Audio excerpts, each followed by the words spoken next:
Hi viewers, Binas kitchen ক্রিয়েশনসে আপনাদের স্বাগতম। আজ রান্না করব ডাঁটা শাক। আর এই শাকগুলো হলো বড় বড় মোটা ডাঁটার যে শাকগুলো থাকে তা আমরা বেশিরভাগ সময়ই ফেলে দেই, কিন্তু এই ডাঁটার যে ভালো পাতাগুলো থাকে সেই পাতাগুলো বেছে এইভাবে রান্না করলে ভাতের সাথে খেতে কিন্তু দারুণ লাগে।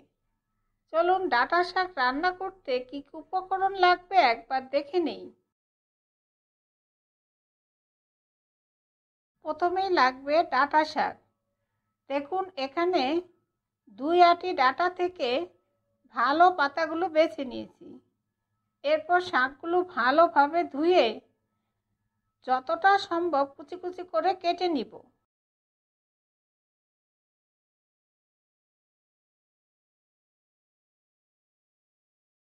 এখন দেখুন ডাঁটা শাকগুলো কুচি কুচি করে কেটে নিয়েছি, আর কড়াইতে পরিমাণ মতো তেল দিয়ে নিয়েছি, আর তেল ভালোভাবে গরম হয়ে গিয়েছে।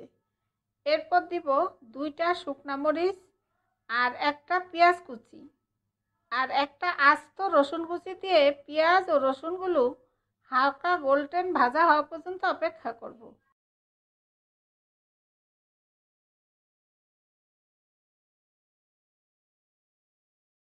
এখন পেঁয়াজ ও রসুনগুলো হালকা গোল্ডেন করে ভাজা হয়ে গিয়েছে। এরপর কেটে রাখা শাকগুলো আর 2টা কাঁচামরিচ দিয়ে দিব।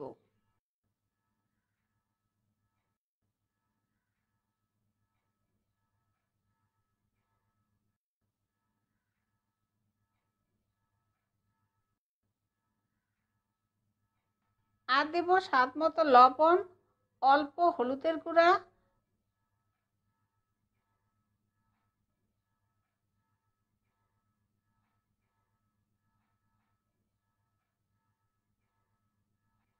আর আধা কাপ পরিমাণ পানি দিয়ে শাকগুলো ভালোভাবে নেড়ে ঢেকে 5 মিনিট অপেক্ষা করব, শাকগুলো সিদ্ধ হওয়া পর্যন্ত।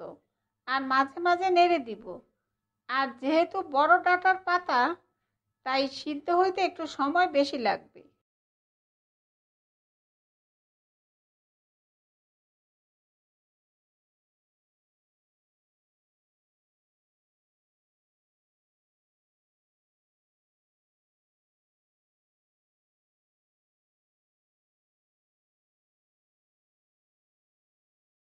এখন ঢেকে 5 মিনিট অপেক্ষা করার পর দেখুন শাকগুলো সিদ্ধ হয়ে গিয়েছে আর শাকের পানি সম্পূর্ণ শুকিয়ে গিয়েছে। এরপর নামানোর আগে আধা চা চামচ চিনি দিয়ে ভালোভাবে মিশিয়ে নিলেই দারুণ মজার ডাঁটা শাক তৈরি। এরপর পরিবেশন করব। তৈরি হয়ে গেল দারুণ স্বাদের ডাঁটা শাক। এইভাবে বাড়িতে অবশ্যই ডাঁটা শাক রান্না করে খেয়ে দেখবেন। আপনাদের সুবিধার্থে সব উপকরণ ও তার পরিমাণ আমি ডিসক্রিপশনে দিয়ে দিব।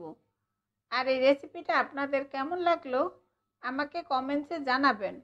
আর ভালো লাগলে অবশ্যই একটা লাইক দিবেন। আর নতুন বন্ধু হলে সাবস্ক্রাইব করার জন্য অনুরোধ রইল। আমার ভিডিওগুলো দেখার জন্য আপনাদের সবাইকে অনেক অনেক ধন্যবাদ।